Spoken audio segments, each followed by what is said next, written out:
Hi, good morning to everyone, and welcome to our morning review of the Nigerian business papers. My name is Kalu Aja. How you guys doing? Wherever you're listening from, Lagos, Port Harcourt, or Abuja, we got you this morning. Let's talk about the business of the week. See if we have any nice stories. Not a lot, but let's see if we can, analyze a few stories I've picked out from the papers. So I've got this guy from Punch, right? It says the reps summon 63 agencies for spending 2 trillion illegally. So the story is about the House of Representatives.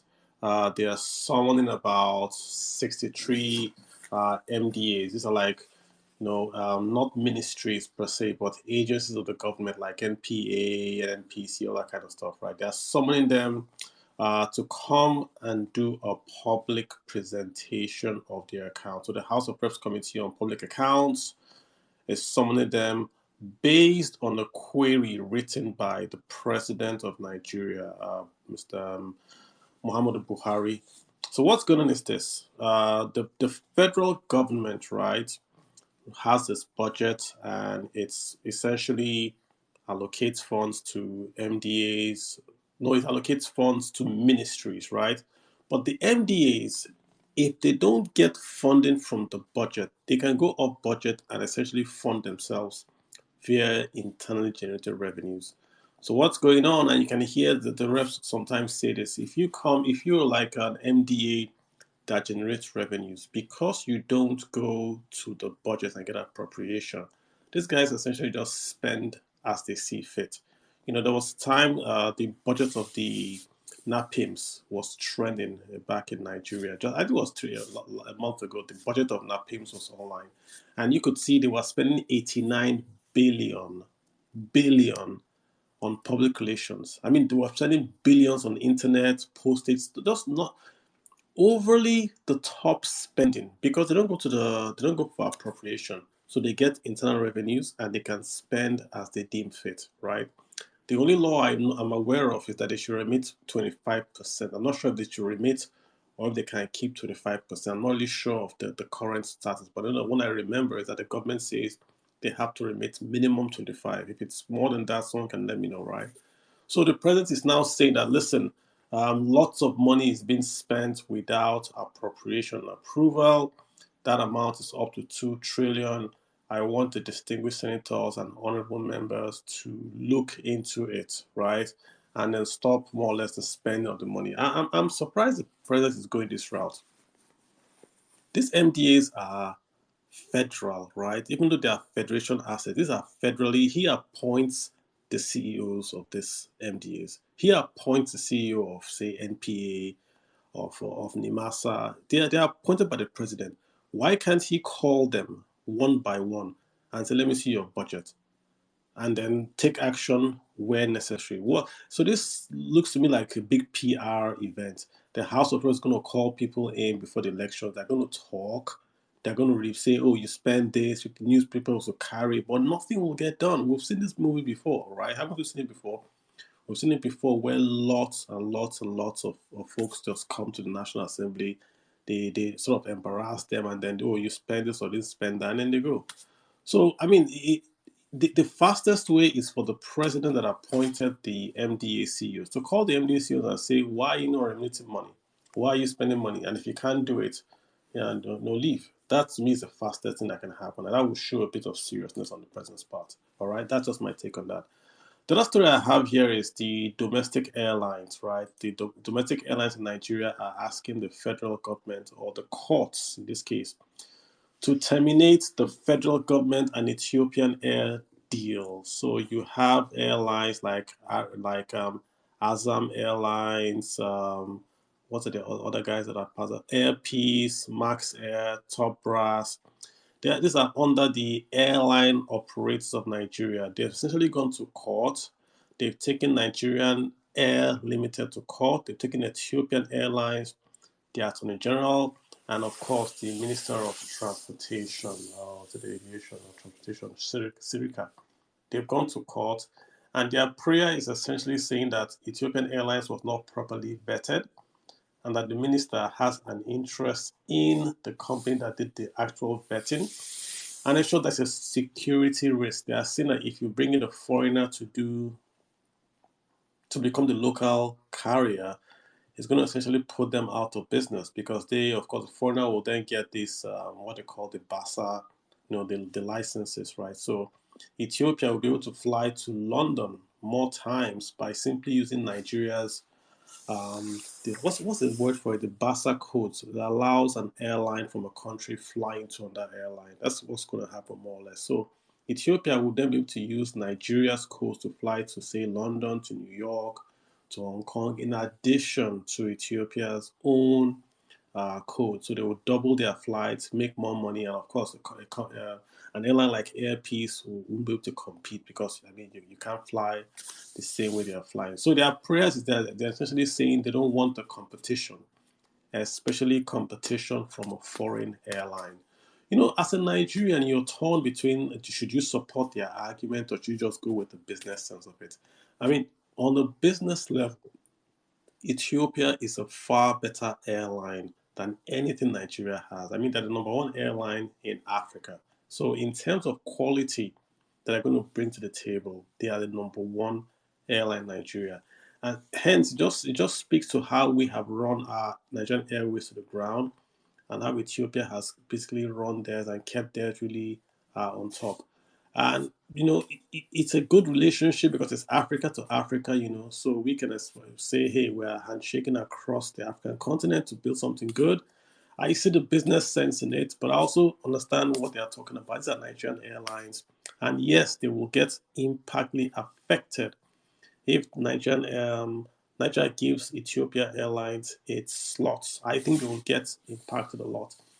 Probably, in my own view, probably they should allow the local guys in Ethiopia to talk. How come maybe they can share a bit of this spell of this route? Maybe Air Peace can also fly to Dubai and China using some of the lines that Nigeria will have, and Ethiopian Air can still be technical partners and can still fly.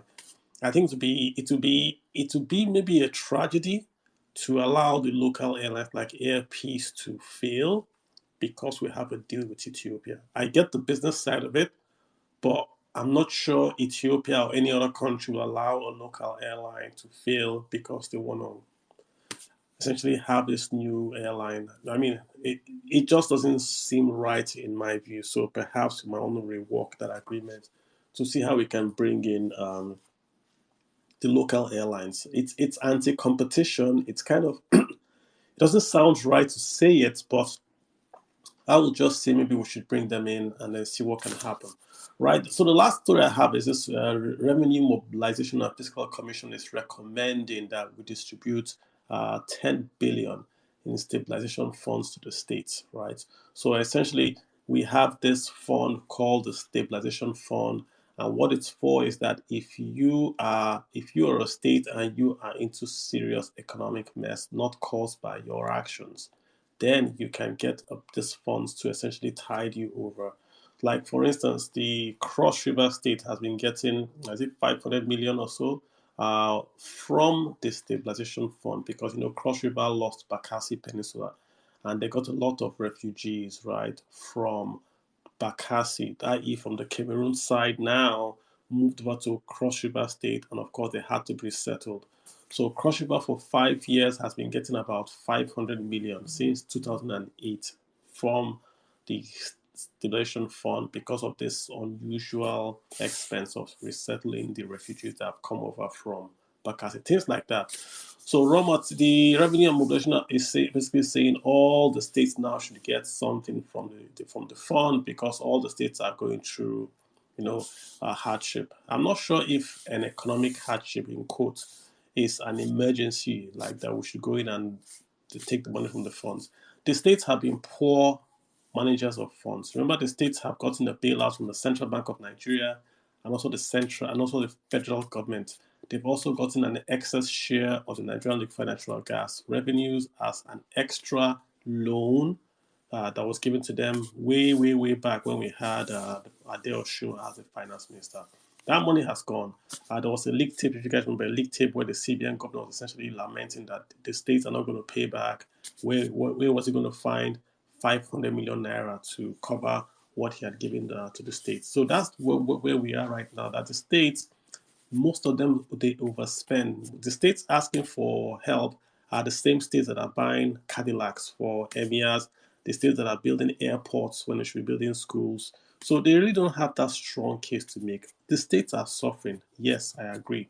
But they are also spending on waste, on serious waste. If you give them this money, they're just going to spend it any way they want. They might go to Dubai and do one or whatever there.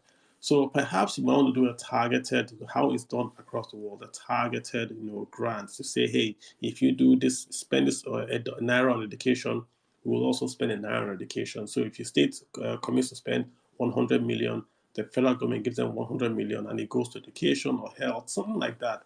But just to give them money from the fund, stabilization fund, I don't think that's a good idea. Again, just my opinion. But the states have not been good managers of funds. Maybe you can use the money and pay down their debt. That's another way you can do it. Just pay down their debt so they don't have debt, but it's all across the board, right? So you pay down their debt, then they still have their same money, but they're not paying any interest to the debtors.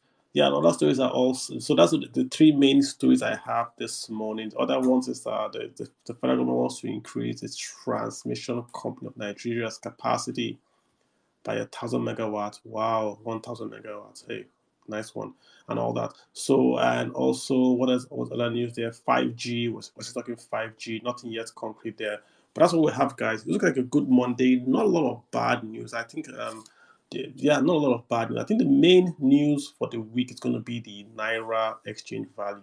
We saw a lot of up and downs last week. So let's look at this week and see what's going to happen in terms of the Naira. Is it going to go back up? Is it going to go back down? Also, with the cryptocurrency issues we're hearing with the FX, FTX, what's going to happen to crypto? Right now it's falling. Will that really affect and pull it down completely? Will that be a death nail for anything crypto and all that? We don't know, but we're going to watch it and see what's going to happen. All right, guys, I'm done. I don't see anyone that wants to make a question or a comment. If that's the case, then guys, we'll wrap it up, and I wish you guys, great week ahead. Go out there. We're almost there in December. The year is almost done. It's time to start your annual reviews, guys. What did you plan out in January 2022? Did you achieve it? Why didn't you achieve it? Or why did you achieve it, right? And then from there, you say, what did you do well? What didn't you do well? Do that. Find out look at where you have made more money or where you have lost money. If you've lost money, look at how you can take it back from taxes, right? If you've gained money, look at how you can invest it. 2023 is going to be a funny year, right? There's sort of talk of recession. We don't know what's going to happen. No one knows, but it's a time to plan out exactly where you're going to be. It's a time to be liquid, right? You want to be very liquid, so that gives you mobility, right? Because we're not really sure what's going to happen in 2023. The elections in the US are over, so now they can really do what they want to do with crude oil prices. They really don't care now. So we're going to see the real policy of the US in terms of crude oil prices. And if they overdo it, prices may go up. And if prices go up for Nigeria, that's not a good thing, because that means the PMS import price goes up and our deficit also goes up. Yes, we do earn more from crude oil, but that PMS import is really the killer for us. All right, guys, I'll let you guys go. Thank you so much for listening. You guys have a great week ahead. Bye now, and take care of yourselves.